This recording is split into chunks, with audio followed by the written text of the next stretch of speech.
सिर्फ अगर चमचागिरी भी अगर आप लोग समझ रहे हो तो इट्स बेटर ना। चम्मच की चम्मच अगर दोस्तों नमस्कार दोस्तों, खेसारी लाल यादव जी और यामिनी सिंह के बीच में दूरियां आ गई हैं और अब दोनों ने गाना करना बंद कर दिया है एक दूसरे के साथ में। तो लाइव आकर यामिनी सिंह ने खेसारी लाल के बारे में क्या कहा और क्या सुनाया अपने फैंस लोगों को, चलिए दिखाते हैं और आपको बताते हैं।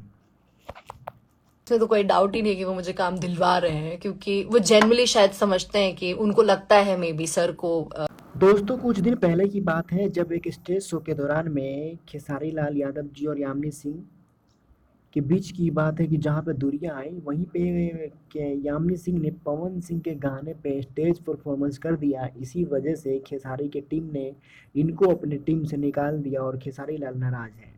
दोस्तों खेसारी लाल यादव का कहना ये है कि जब हमारे टीम में यामिनी सिंह है तो वो किसी और स्टार के साथ में काम क्यों करे, इसको सिर्फ मेरे साथ में काम करना चाहिए। इसी वजह से खेसारी लाल यादव ने और खेसारी लाल की टीम ने यामिनी सिंह को अपनी टीम से बाहर निकाल दिया और बाहर फेंक दिया।